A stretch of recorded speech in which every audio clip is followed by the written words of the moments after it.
Muy bien, vamos a comenzar nuestro estudio número 2 de la serie sobre los mensajes de los tres ángeles. En nuestro manual es la página número 11. Vamos a estudiar el tema titulado ¿Qué es el Evangelio Eterno? Pero antes de hacerlo queremos pedir la bendición del Señor, así que les invito a inclinar sus rostros para orar. Padre Celestial, gracias te damos por el privilegio de estudiar esta lección ahora. Pedimos la dirección de tu Santo Espíritu. Te lo suplicamos en el nombre de Jesús. Amén. Bien, vamos a comenzar en Apocalipsis 14, 6 y 7, que es el mensaje del primer ángel. Como les mencioné, vamos a desmenuzar estos mensajes frase por frase para que podamos entenderlos a cabalidad. El mensaje del primer ángel dice: vi volar por en medio del cielo a otro ángel que tenía el evangelio eterno para predicarlo a los moradores de la tierra, a toda nación, tribu, lengua y pueblo, diciendo a gran voz: temed a Dios y dadle gloria, porque la hora de su juicio ha llegado, y adorad a aquel que hizo el cielo y la tierra, el mar y las fuentes de las aguas. Así que lo primero que vamos a estudiar es el evangelio eterno.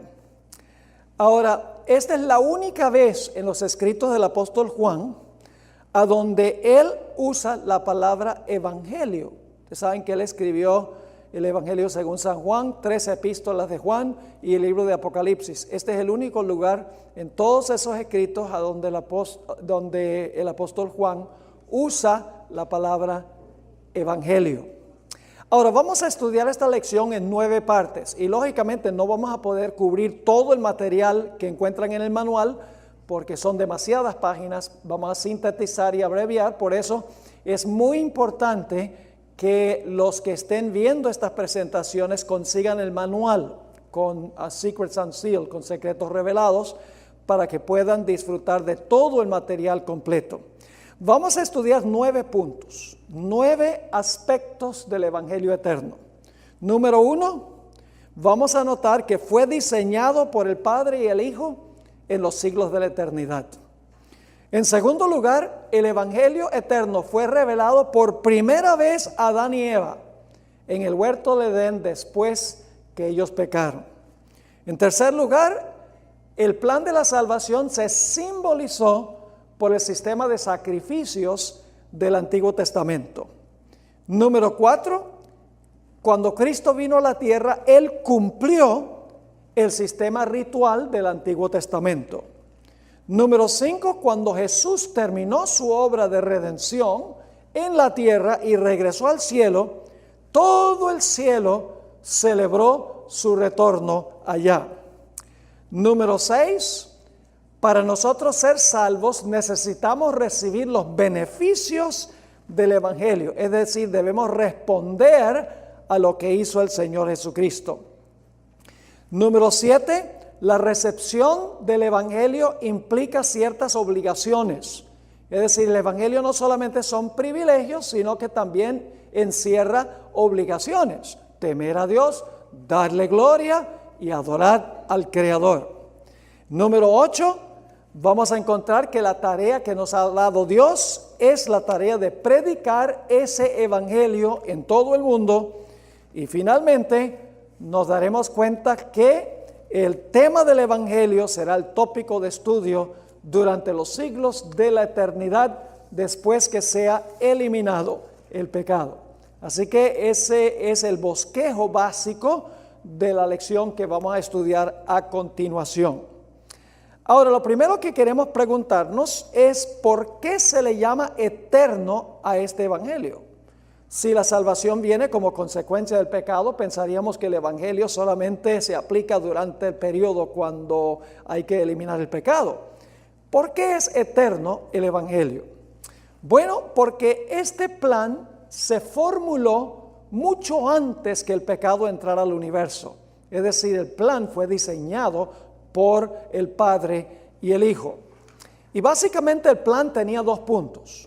Número 1 es que Jesús tenía que venir para morir como un cordero sin mancha. Así que 2 puntos: el cordero, Cristo no podía tener mancha de pecado, y en segundo lugar, tenía que sufrir la sentencia de muerte.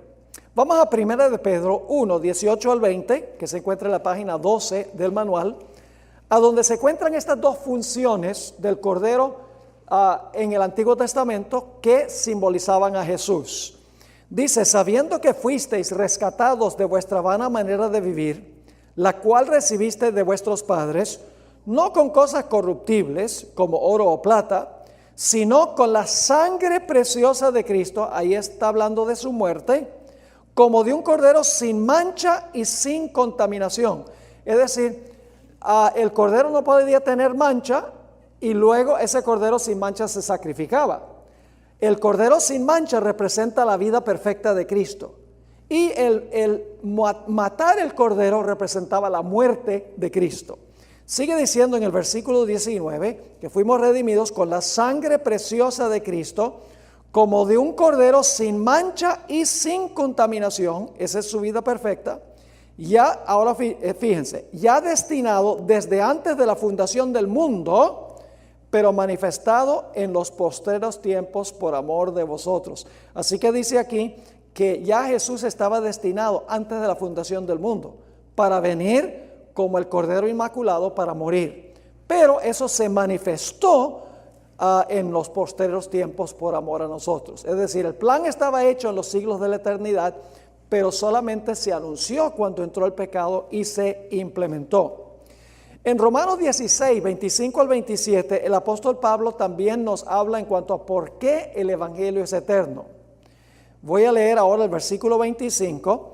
Y al que puede confirmaros según mi evangelio, dice Pablo, y la predicación de Jesucristo, según la revelación del misterio que se ha mantenido oculto desde tiempos eternos. Fíjense, el plan estaba oculto desde tiempos eternos, pero que ha sido manifestado ahora. Es decir, aunque el plan estaba hecho en la eternidad, Dios lo manifestó ahora. Y que por las escrituras de los profetas, según el mandamiento del Dios eterno, se ha dado a conocer a todas las gentes para que obedezcan a la fe, al único sabio Dios, sea gloria mediante Jesucristo para siempre. Amén.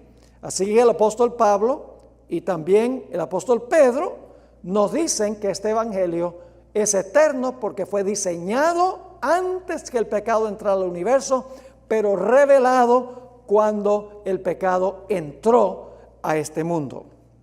Elena White tiene un comentario muy apropiado en este contexto. En el Deseado de todas las gentes, página 121, ella escribió, está hablando de cuando Jesús varias veces dijo durante su ministerio: aún no ha venido mi hora. Las palabras "aún no ha venido mi hora" indican que todo acto de la vida terrenal de Cristo se realizó en cumplimiento del plan que había existido desde los días de la eternidad. Todo lo que hizo y dijo Jesús ya se había diseñado en los siglos de la eternidad. Continúa esta cita extraordinaria.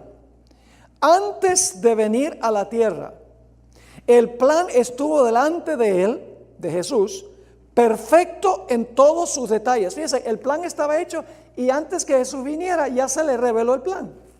Sigue diciendo, pero mientras andaba entre los hombres, fue guiado paso a paso por la voluntad del Padre. En el tiempo señalado no vacilaba en obrar.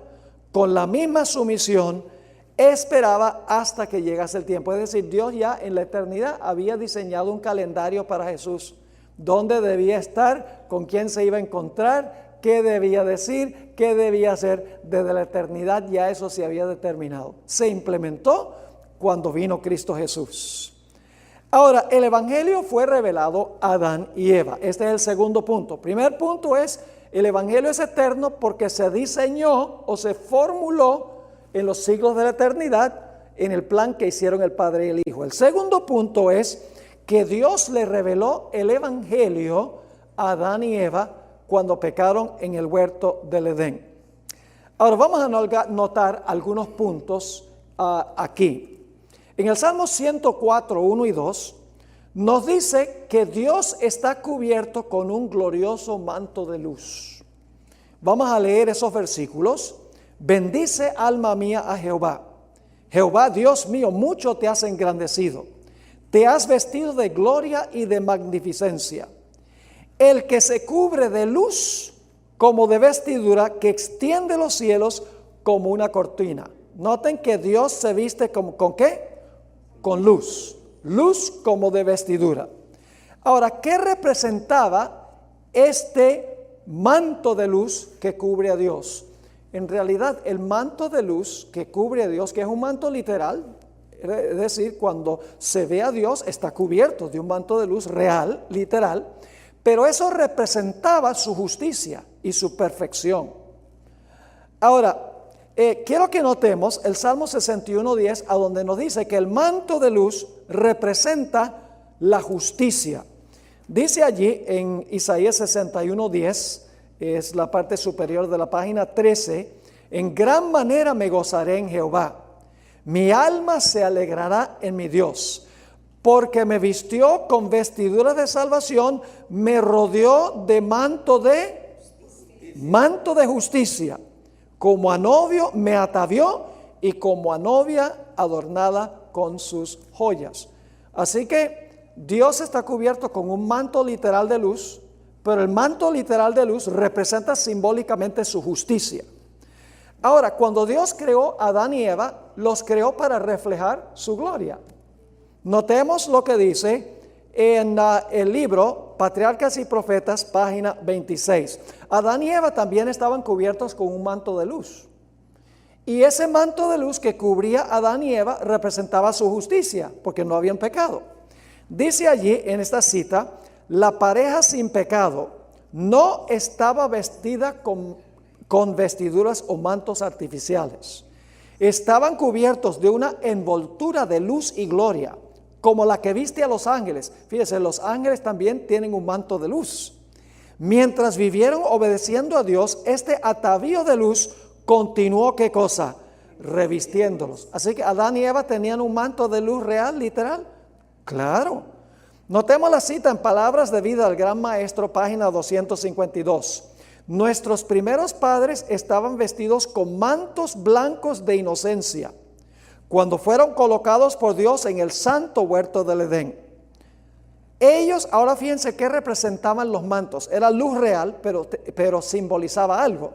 Dice, ellos vivían ¿cómo? En perfecta conformidad con la voluntad de Dios. ¿Eran justos ellos? Sí, su manto de luz representaba su justicia, como el manto de luz que cubre a Dios representa la justicia de Dios. Sigue diciendo, toda la fuerza de sus afectos era dada a su Padre Celestial.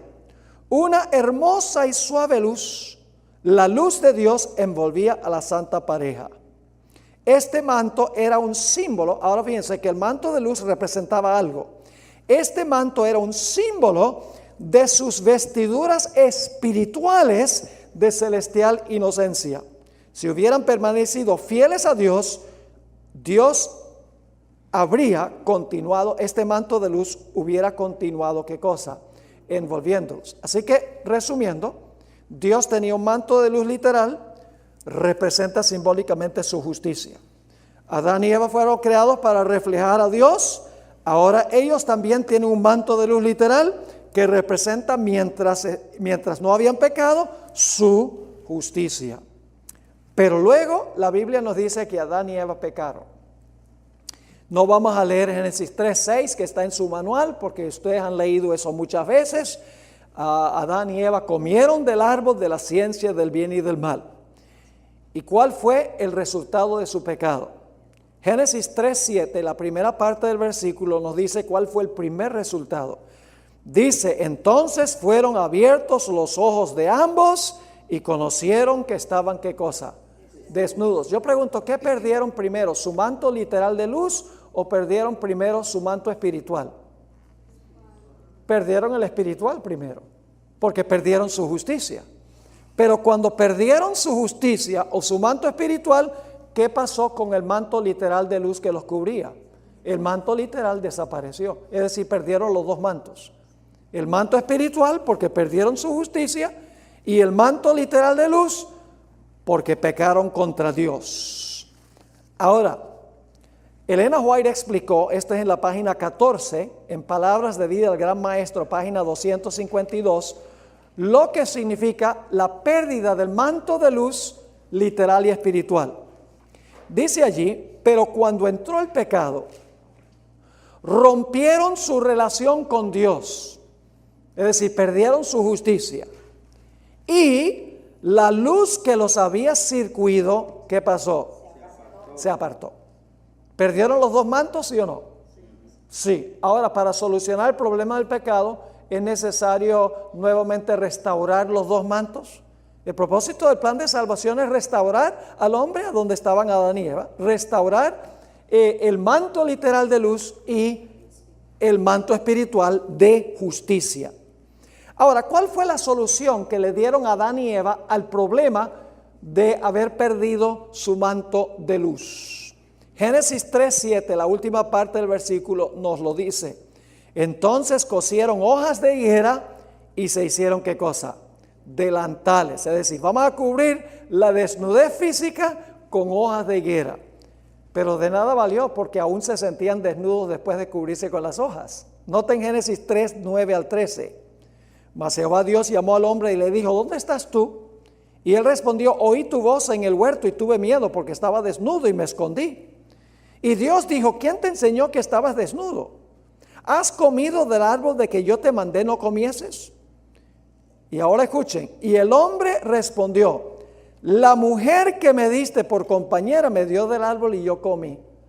¿Qué está haciendo? Justificando su pecado, echándole la culpa ¿a quién? A la mujer, está dando una excusa por su pecado. Y el versículo 13 dice, entonces Jehová Dios dijo a la mujer, ¿qué es lo que has hecho? Y dijo la mujer, la serpiente me engañó y comí. Es decir, la culpa la tiene la serpiente e inclusive le está diciendo, Dios tiene la culpa porque creó a la serpiente. Es decir, están ellos tratando de justificar su pecado, echándole la culpa a otros. Elena White, en una cita que se encuentra en Review and Herald, noviembre 15, 1898, escribió lo siguiente: las hojas de higuera representan los argumentos que se fabrican para cubrir la desobediencia. ¿Qué representan los mantos de higuera? Representan los argumentos que la gente usa ¿para qué? Para cubrir la desobediencia, es decir, para justificar lo que hicieron. Cuando el Señor atrae la atención de los hombres y las mujeres a la verdad, entonces comienza la fabricación de los mantos de higuera para cubrir la desnudez del alma, pero no se cubre así la desnudez del pecador. ¿Cuáles son algunas de las excusas que ofrecen los pecadores para justificar su pecado? Dice, yo tengo una naturaleza pecaminosa. Las atracciones del mundo son demasiado fuertes. El diablo me tentó y tiene la culpa. Mis padres me dieron mal ejemplo. Nací así, está en mis genes. La culpa la tiene mi esposo o mi esposa. Yo crecí en un mal medio ambiente. Toda clase de excusas se ofrecen para justificar el pecado. Esas son las hojas de higuera, pero no cubre la desnudez. Porque aún después que Adán y Eva se colocaron las hojas de higuera, Dios viene y dice, Adán, ¿dónde estás? Y Adán dice, bueno, me escondí en medio del huerto porque estaba desnudo. Pero ya no estaba desnudo, tenía las hojas de higuera. Pero él sabía que las hojas de higuera no cubrían la vergüenza de su desnudez. En cortas cuentas, ¿qué hace el pecado? El pecado causó primero desnudez espiritual. Cuando el hombre perdió su manto espiritual de justicia, el próximo paso es que desaparece el manto literal de luz. Y esto lleva finalmente a la sentencia de muerte, que es la desnudez final. Saben que el apóstol Pablo compara la muerte con la desnudez. En 2 Corintios, el capítulo 5. Es decir, la desnudez espiritual lleva a desnudez literal, que lleva a la desnudez de la muerte. Por eso en Génesis 3:19 encontramos la condena de Dios contra Adán. Dice, con el sudor de tu rostro comerás el pan hasta que vuelvas a la tierra, porque de ella fuiste tomado, pues polvo eres y al polvo volverás. Entonces, ¿cuál es la situación del hombre? Aquí estamos en la página 15 del manual. La situación del hombre se compone de varios pasos. Número 1, la ley de Dios exige perfecta justicia. ¿Están de acuerdo que la ley de Dios exige perfecta justicia? ¿Se puede uno desviar un poquito de la ley nada más? No. La ley dice, obedéceme perfectamente. Si no obedecemos la ley, si desobedecemos la ley, ¿cuál es el resultado? El pecado. Porque dice en 1 Juan 3:4, todo aquel que comete pecado, infringe también la ley, pues el pecado es infracción de la ley. Así que la ley dice, obedéceme perfectamente. Si no la obedecemos, eso es pecado. Y la paga del pecado es ¿qué cosa? La muerte. Romanos 6:23 dice, porque la paga del pecado es muerte. ¿Y cuántos seres humanos están bajo sentencia de muerte? Bueno, la Biblia dice que todos. Romanos, el capítulo 5 y el versículo 12, dice, por tanto, como el pecado entró en el mundo por un hombre, y por el pecado la muerte, así la muerte pasó ¿a cuántos? A todos los hombres, por cuanto ¿qué? Todos pecaron. Y encontramos también en Romanos 3:23 y el versículo 10, como está escrito, no hay justo ni aun uno, por cuanto todos pecaron y están destituidos de la gloria de Dios. Así que pueden entender la situación precaria del hombre. La ley de Dios exige ¿qué? Absoluta y perfecta justicia.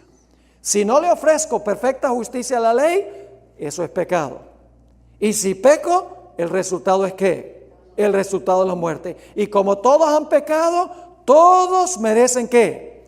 Todos merecen morir. Una situación problemática tiene el hombre, ¿sí o no? Bien seria la situación que tiene el hombre.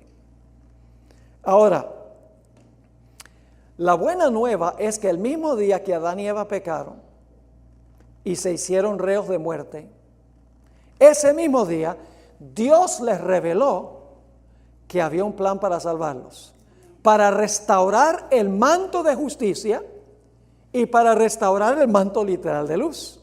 Porque si se restaura la justicia, entonces se va a restaurar también el manto de luz. Ahora, noten lo que dice Génesis 2:17. Esta es la página 15 del manual, Génesis 2:17. Dios le dijo algo a Adán y Eva. Mas del árbol de la ciencia del bien y del mal no comerás, porque el día que de él comieres, ciertamente morirás. Ahora en el hebreo dice, morirás por muerte. Yo no sé de ninguna otra manera que uno puede morir. Lo que quiere decir es que vas a morir de verdad, el día que pecares. ¿Cuándo iban a morir Adán y Eva si comían del fruto? Le dijo Dios a Adán, si comes del árbol, en 1000 años, en 930 años vas a morir. No, Señor, le dijo, el mismo día que tú peques, ese día tú vas a morir. Pero tenemos un problema. Adán no murió ese mismo día. Adán murió de 930 años. ¿Por qué no murió Adán ese mismo día? ¿Por qué no murió Eva ese mismo día? Porque Dios conmutó la sentencia. Porque alguien se ofreció a venir a vivir una vida perfecta en armonía con la ley y a morir para pagar la pena de Adán y Eva y todos sus descendientes. Esa promesa se encuentra en Génesis 3:15, mi versículo favorito de toda la Biblia, donde Dios le está hablando a la serpiente y le dice, y pondré enemistad entre ti y la mujer, y entre su simiente y la simiente suya. Esta, es decir, la simiente de la mujer, te herirá en la cabeza y tú le herirás en el calcañar. Dios le está diciendo a la serpiente, se te va a dar un golpe mortal en la cabeza. Tú vas a herir a la simiente de la mujer, sí, en el calcañar, pero eso no es una herida de muerte. Pero te va a salir caro porque te va a aplastar la cabeza. Ahora, ¿cómo le iba a aplastar la cabeza la simiente de la mujer a la serpiente? Tenemos que ir al versículo 21, que se encuentra unos pocos versículos después del 15. Ahora Dios va a mostrar cómo Él va a cubrir la vergüenza de la desnudez del ser humano. ¿Cómo había procurado el hombre cubrir la vergüenza de su desnudez? ¿Con hojas de qué? Higuera. ¿Y qué representaban las hojas de higuera? Sus excusas por el pecado, diciendo, bueno, fue culpa de otro. Ahora Dios va a explicar cómo Él los va a cubrir, cómo va a cubrir su desnudez. Génesis 3:21. Y Jehová Dios hizo al hombre y a su mujer túnicas de poliéster. Están fallando los ojos. Túnicas de algodón. Túnicas de gabardina. No, túnicas de qué? De pieles. Y los vistió. ¿Quién hizo los mantos de pieles? Dios. ¿Quién los vistió? Dios los vistió. Ahora, ¿qué necesita hacer usted para conseguir la piel de un animal? Tiene que matar al animal. Es decir, ese día hubo en el Edén una muerte de un animal, de una víctima. Un cordero sin mancha fue sacrificado ese día. Dios había dicho que iban a morir ese mismo día. ¿Por qué no murieron ese mismo día? Porque se sacrificó a un animal en su lugar para cubrir la vergüenza de su desnudez. Es decir, la vida perfecta del Cordero de Dios y su muerte iba a cubrir la desnudez del ser humano. La hermana White en una revista, The Bible Echo, mayo 21, 1900, escribió: el mismo instante en que Adán cedió a la tentación de Satanás e hizo lo que Dios le había mandado que no hiciera, Cristo, el Hijo de Dios, se interpuso entre los vivos y los muertos y dijo: que caiga el castigo sobre mí, yo tomaré el lugar del hombre. Dadle otra oportunidad. La transgresión colocó a todo el mundo bajo la pena de muerte, pero en el cielo se escuchó una voz que dijo: he hallado un rescate. Amén. Ese mismo día Dios anunció la forma en que la simiente de la mujer iba a aplastar la serpiente, la cabeza de la serpiente. Iba a venir a vivir la vida perfecta que la ley nos exige a nosotros, y luego iba a morir por nuestros pecados para cubrir la vergüenza de nuestra desnudez. Ahora, Dios ilustró esto a través del sistema de sacrificios del Antiguo Testamento. El sistema de sacrificios no salvaba a nadie. Eran figuras, ilustraciones que demostraban lo que iba a ser Jesús en el futuro. Así que vamos al pie de la página 16 a nuestro siguiente punto. Dios estableció el sistema de sacrificios y ofrendas para prefigurar lo que iba a ocurrir en el futuro. Ahora, en el sistema de sacrificios había dos características necesarias de una víctima que se sacrificaba. Vamos a Levítico 21 y el versículo 17 al 21. Levítico 21, 17 al 21. Aquí está hablando del sacerdote que ofrecía el sacrificio. Dice: habla a Aarón y dile: ninguno de tus descendientes por sus generaciones que tenga algún defecto se acercará para ofrecer el pan de su Dios, porque ningún varón en el cual haya defecto se acercará. Varón ciego o cojo o mutilado o sobrado o varón que tenga quebradura de pie o rotura de mano o jorobado o enano o que tenga nube en el ojo o que tenga sarna o empeine o testículo magullado. Ningún varón de la descendencia del sacerdote Aarón en el cual haya defecto se acercará para ofrecer las ofrendas encendidas para Jehová. Hay defecto en él, no se acercará a ofrecer el pan de su Dios. El sacerdote no podía tener ¿qué? Defecto físico. Eso representa el hecho de que Jesús, el verdadero sacerdote, no podía tener defecto moral. Es decir, la ausencia de defecto físico representaba la ausencia de defecto moral en Jesús, porque el sacerdote representaba a Cristo. Pero no solo el sacerdote no podía tener defecto, la víctima tampoco podía tener defecto. Noten Levítico 22, 20 al 22. Ninguna cosa en que haya defecto ofreceréis, porque no será acepto por vosotros. Asimismo, cuando alguno ofreciere sacrificio en ofrenda de paz a Jehová para cumplir un voto o como ofrenda voluntaria, sea de vacas o de ovejas, para que sea aceptado, ¿será qué? Sin defecto. Ciego, perniquebrado, mutilado, verrugoso, sarnoso o roñoso, no ofreceréis estos a Jehová, ni de ellos pondréis ofrenda encendida sobre el altar de Jehová. El sacerdote no podía tener defecto y la víctima no podía tener defecto.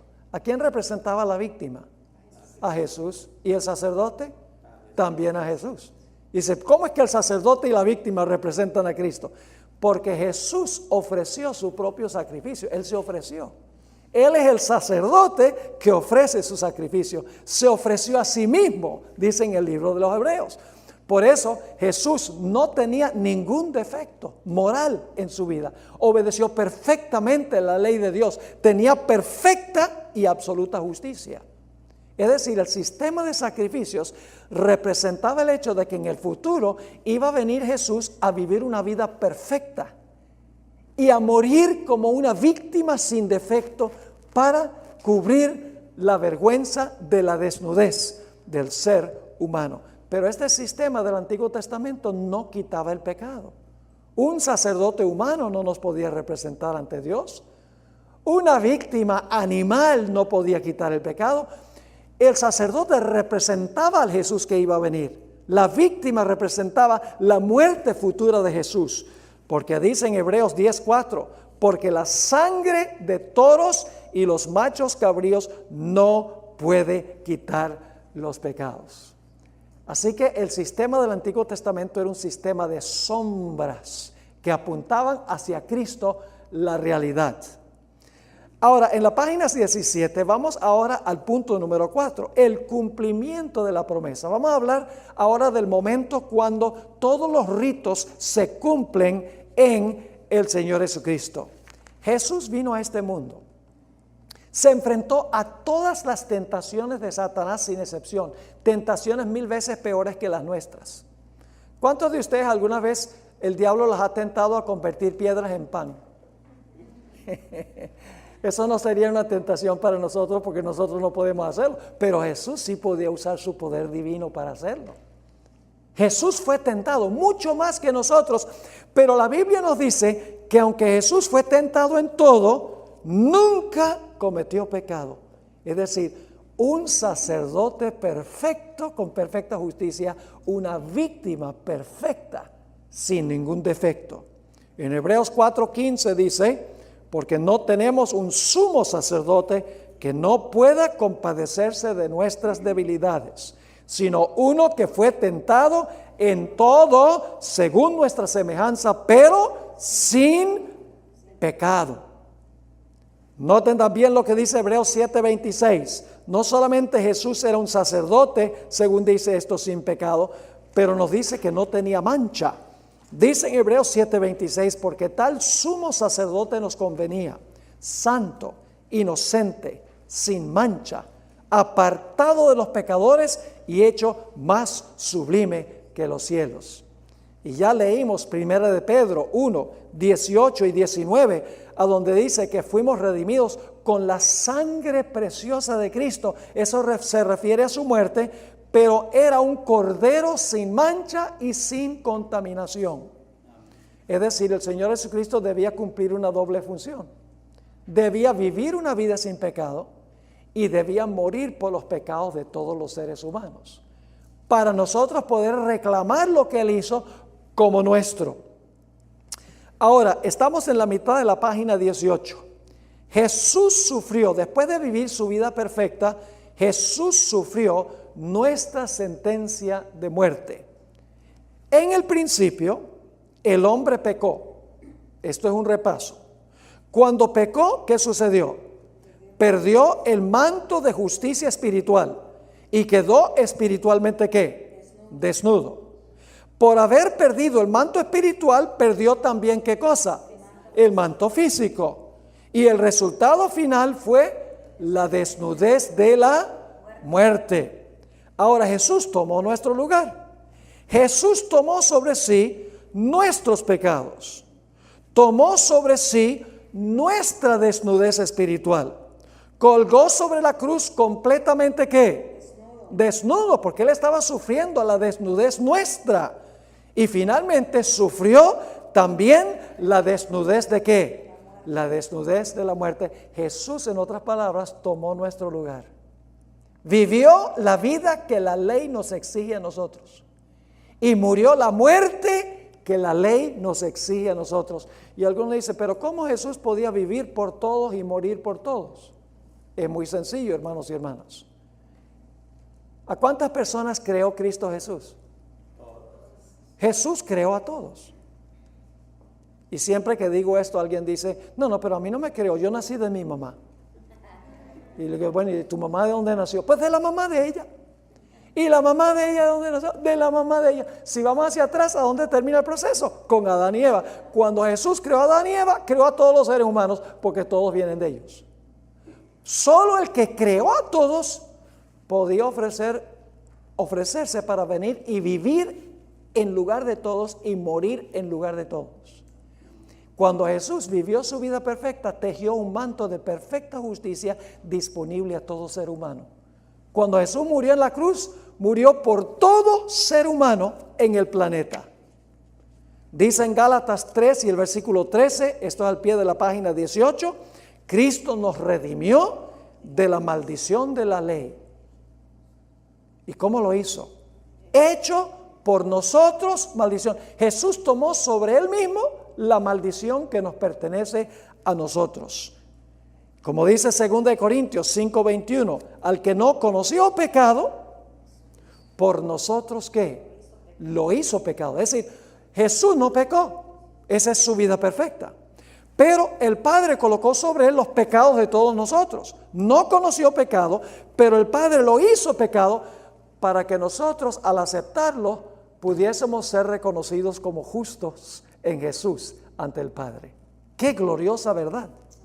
Noten lo que dice Isaías 53, 5 y 6. Mas Él herido fue por nuestras rebeliones, molido por nuestros pecados. El castigo de nuestra paz fue sobre Él, y por su llaga fuimos nosotros curados. Todos nosotros nos descarriamos como ovejas, cada cual se apartó por su camino, mas Jehová cargó en Él el pecado ¿de qué? El pecado de todos nosotros. Jesús vivió la vida que la ley nos exige a todos nosotros. Jesús murió la muerte que la ley nos exige a nosotros por ser pecadores.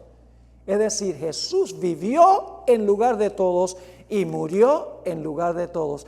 Tejió un manto perfecto de justicia espiritual y literal que le puede ofrecer a cada persona que lo reclame como suyo. Ahora vamos al punto número 5, a la mitad de la página 19. El cielo celebra el triunfo del Evangelio. Ahora el Señor Jesucristo ha vivido la vida perfecta que la ley exige, ha muerto por todos los pecadores como la ley exige, y ahora Jesús asciende al cielo y viene la gran celebración, honrando al Cordero que ha logrado la victoria. Dice en Apocalipsis 5, 11 y 12, aquí está Jesús en medio de una gran celebración.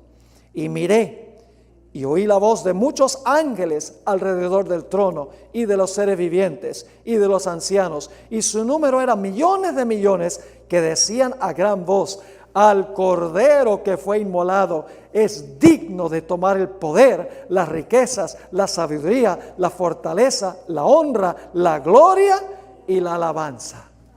La gran celebración evangélica en el cielo, cuando Jesús ha vivido la vida que todos debemos vivir, ha muerto la muerte que todos debemos morir, y si lo recibimos, seremos aceptos en el amado. Ya no tenemos que preocuparnos de lo que Dios piensa de nosotros, sino lo que Dios piensa de Jesús, el que toma el lugar de nosotros.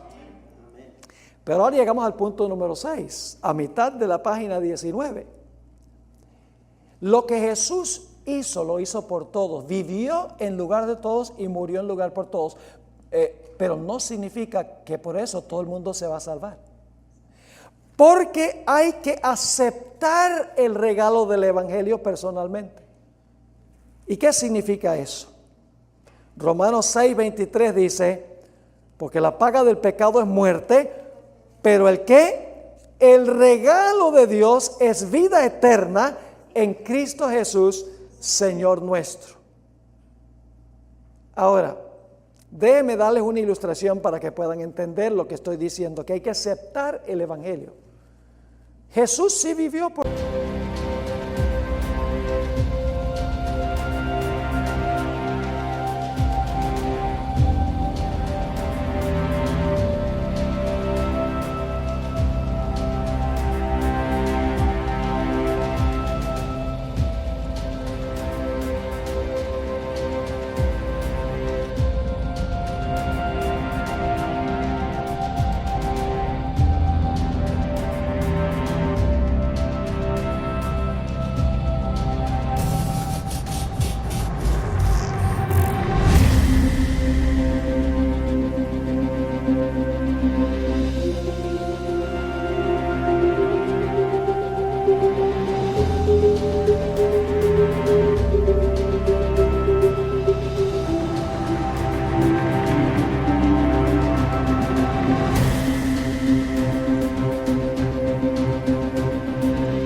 y murió por todos, vivió una vida perfecta y murió por todos los pecados que jamás se hayan cometido. Pero la persona individualmente tiene que recibir a Cristo y aceptar lo que Cristo hizo para salvarse. Les voy a dar esta ilustración. Quiero que se imaginen el dueño de un banco. Por su misericordia y su gracia, decide establecer una cuenta con suficiente capital para pagar las deudas de todo ser humano en el planeta Tierra. Deposita en la cuenta suficiente capital para pagar la hipoteca, las tarjetas de crédito, los préstamos educativos, las tarjetas de almacenes por departamento, las cuotas del carro y todas las demás deudas. Coloca suficiente capital para pagar toditas las deudas de todos los seres humanos. Pero ¿de qué valdría establecer una cuenta así si nadie sabe que está disponible? Así que el dueño del banco anuncia por medio de todos los medios de comunicación, palabra de boca, televisión, radio, internet, teléfono, la prensa, Facebook, Twitter, WhatsApp, Instagram, etcétera. La buena noticia es que ha depositado suficiente capital para cancelar las deudas de todos los seres humanos. No hay razón para quedar endeudados. Pero hay una condición, estamos en la página 20. Los deudores tienen que arrepentirse de haberse endeudado. Tienen que confesar que hicieron mal, venir al banco confiando que el dueño en verdad está dispuesto a saldar sus deudas. Si escogen no venir al banco, quedan endeudados a pesar de haber suficiente capital para cancelar todas las deudas. ¿Están entendiendo lo que estoy diciendo? La obra de Cristo en la tierra fue para todos. Cristo vivió una vida perfecta en lugar de todos y murió en lugar de todos. El capital está en el banco. Pero la obra que hace Jesús en el santuario celestial cuando fue al cielo es individual y personal. Y solo aquellos que se arrepienten de haberse endeudado, aquellos que confiesan que hicieron mal y confían en la vida y la muerte de Cristo Jesús, recibirán el perdón de sus deudas. Así que durante los últimos 2500 años, 2000 años, eso es lo que ha estado haciendo Jesús en el santuario, es recibiendo el arrepentimiento y la confesión y la fe de aquellas personas que están tristes por haber cometido el pecado y que están reclamando el capital que Él depositó en el banco, que es su vida perfecta y su muerte por el pecado. Elena White, en el libro Hijos e Hijas de Dios, página 24, dijo algo muy lindo. Cristo se ha comprometido a ser nuestro sustituto y garante y no pasa por alto a nadie. Ahora escuchen esto, la ilustración del banco la conseguí aquí en esta cita. Hay un fondo inagotable de obediencia perfecta que proviene de su obediencia. ¿Qué significa inagotable? Que no se acaba. ¿Hay un fondo inagotable en el cielo? Sí, dice aquí, de obediencia. Hay un fondo inagotable de obediencia perfecta que proviene de su obediencia. En el cielo, sus méritos, abnegación y sacrificio propio se atesoran como incienso que se ofrece juntamente con las oraciones de su pueblo.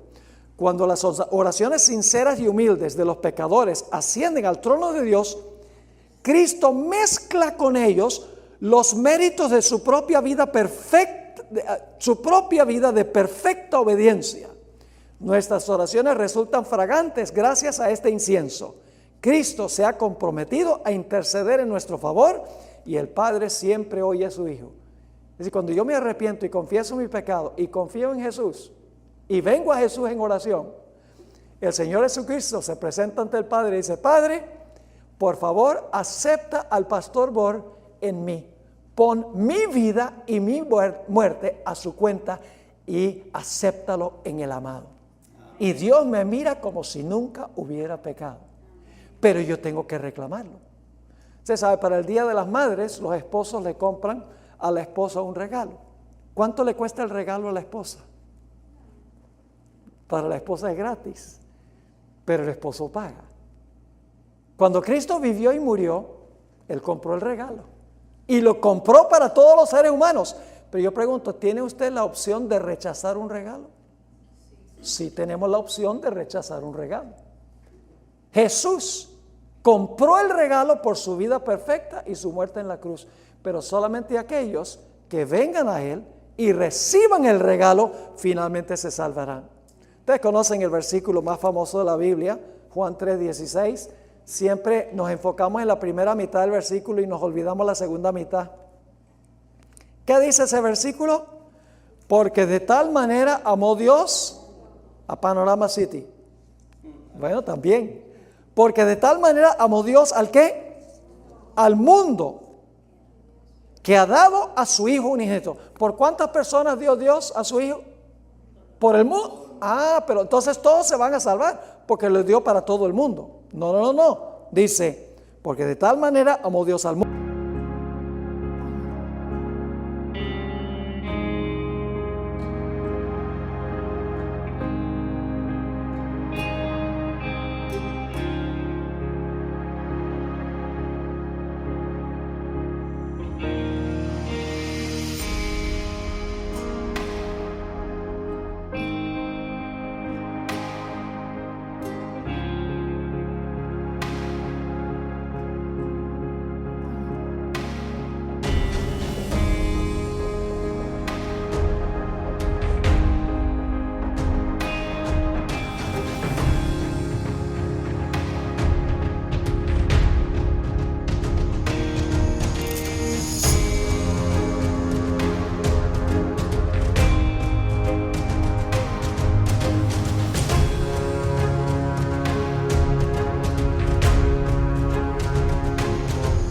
Mundo, que ha dado a su Hijo unigénito para que todo aquel que en Él cree no se pierda, mas tenga vida eterna. Usted tiene que reclamar el capital del banco.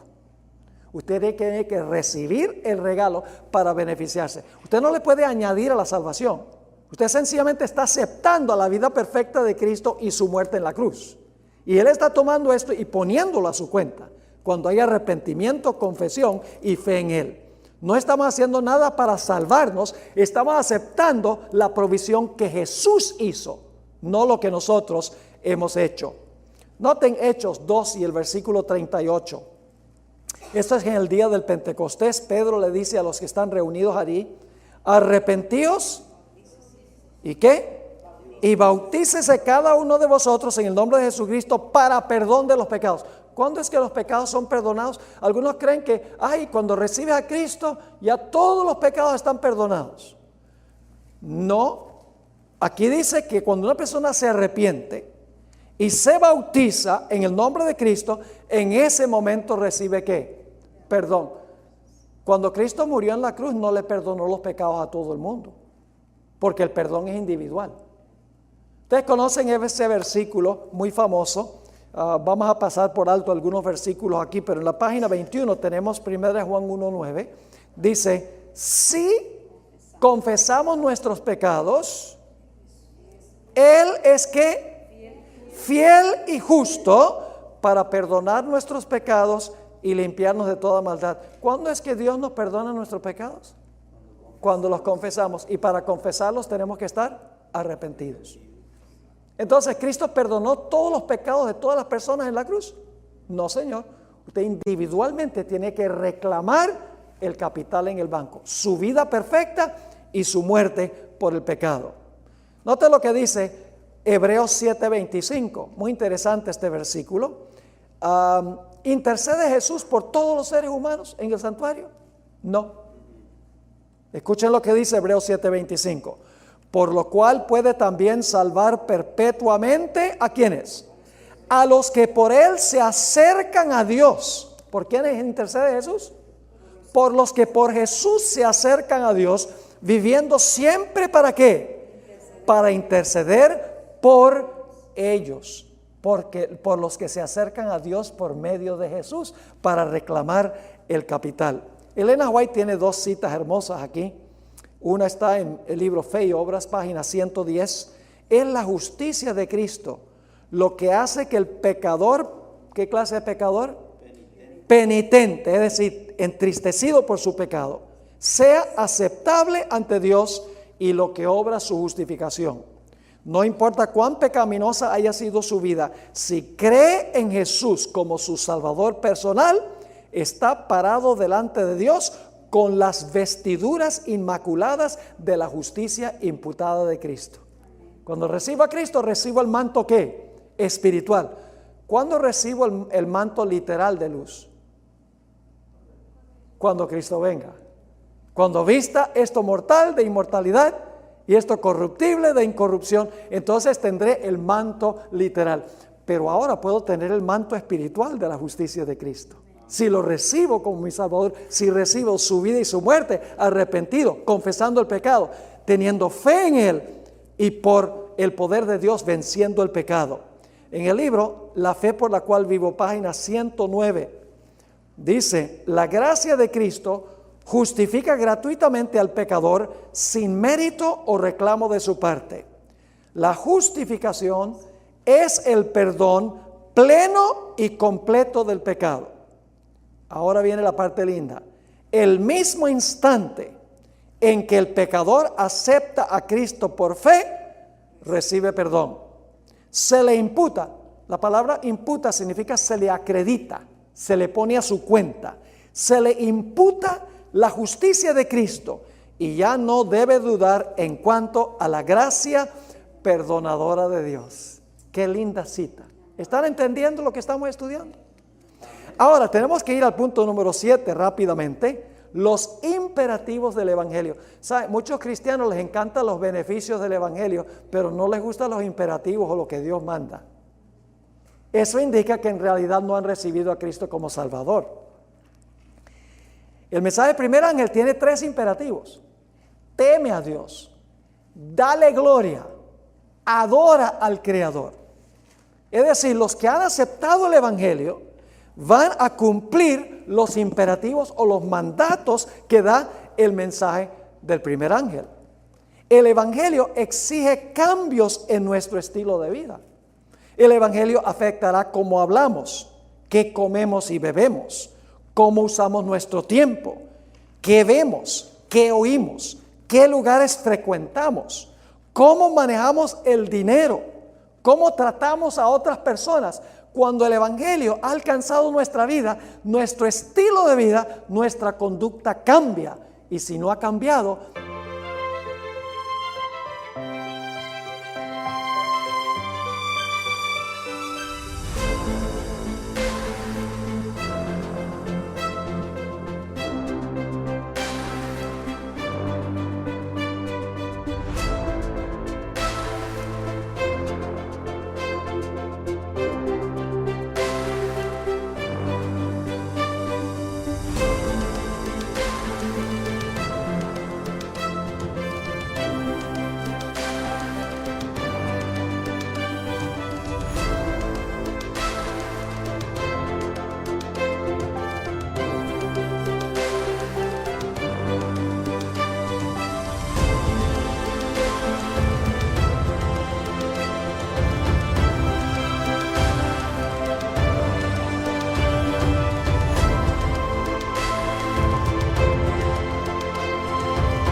es porque en realidad no hemos aceptado el Evangelio.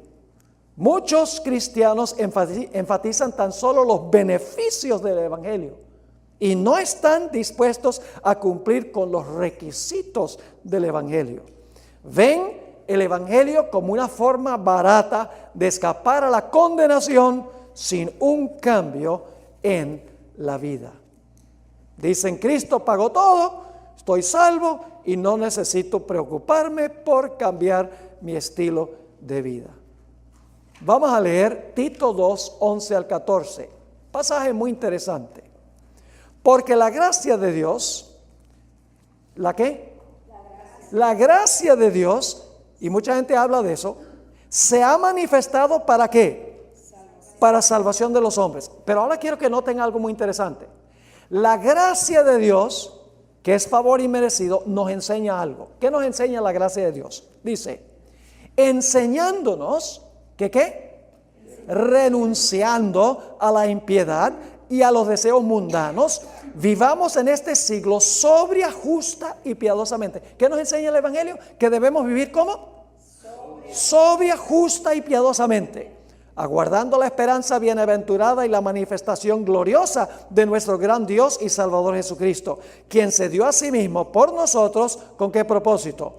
Para redimirnos de toda iniquidad, ¿y qué más? Y purificar para sí un pueblo propio, celoso de buenas obras. Todo eso es lo que nos enseña el Evangelio de la gracia de Dios. La gracia de Dios es favor inmerecido, pero cuando entendemos la gracia de Dios, cambiará nuestra conducta, nuestro estilo de vida. Efesios 2, 8 y 9 tiene versículos que citan mucho los cristianos de hoy en día. Porque por gracia sois salvos por medio de la fe, y esto no de vosotros, pues es don de Dios, no por obras para que nadie se gloríe. Dice, todo es gracia y nada por obras, así que no tengo que preocuparme por mis obras. Pero no leen el versículo 10. El versículo 10 dice, porque somos hechura suya, creados en Cristo Jesús, ¿con qué propósito? Para buenas obras, las cuales Dios preparó de antemano para que anduviésemos en ellas. No es que ahora digo, la gracia de Dios me salva y puedo vivir como el diablo. No, Señor, si yo entiendo la gracia de Dios, lo que le costó a Jesús salvarme, la vida va a cambiar. Ahora, número 8, ¿cuál es nuestra tarea?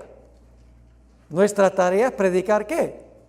Predicar el Evangelio eterno, para que todo el mundo pueda saber lo que hemos estudiado esta mañana, para que todo el mundo pueda venir a Jesús, recibir a Jesús como Salvador, aceptar el regalo, arrepentirse, confesar su pecado, ser bautizados, ser aceptos en el amado, y luego ellos vivir una vida semejante a la vida de Cristo Jesús. Esa es la tarea que nos corresponde a nosotros.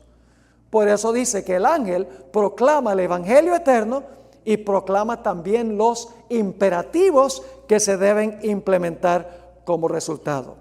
Ahora llegamos a nuestro último punto, que es la celebración final y el recordativo. Habrá una gran celebración final entre todos los redimidos del Evangelio de la salvación. En Apocalipsis 7, 9 al 12 dice, después de esto miré, he aquí una gran multitud, la cual nadie podía contar, de todas las naciones, tribus, pueblos y lenguas que estaban delante del trono y en la presencia del Cordero, vestidos de ropas blancas y con palmas en las manos. Y clamaban a gran voz diciendo, la salvación pertenece a nuestro Dios que está sentado en el trono y al Cordero. Y todos los ángeles estaban en pie alrededor del trono y de los ancianos y de los 4 seres vivientes, y se postraron sobre sus rostros delante del trono y adoraron a Dios, diciendo, amén. La bendición, la gloria y la sabiduría, la acción de gracias y la honra y el poder y la fortaleza sean a nuestro Dios por los siglos de los siglos. Amén. Ese será el himno final de los que han sido redimidos por el Evangelio. Pero no termina allí. Aún en la eternidad estudiaremos el Evangelio de la salvación. Recordaremos todos los pasos. Estudiaremos por la eternidad el misterio del plan de la salvación. Noten esta última cita. va a haber un recordativo del plan de la salvación. Solo queda un recuerdo. Pie de la página 23. Nuestro Redentor llevará siempre las señales de su crucifixión. En su cabeza herida, su costado, en sus manos y en sus pies se ven las únicas huellas de la obra cruel efectuada por el pecado. Y las marcas de su humillación son su mayor honor. A través de las edades eternas, las llagas del Evangelio proclamarán su alabanza y declararán su poder.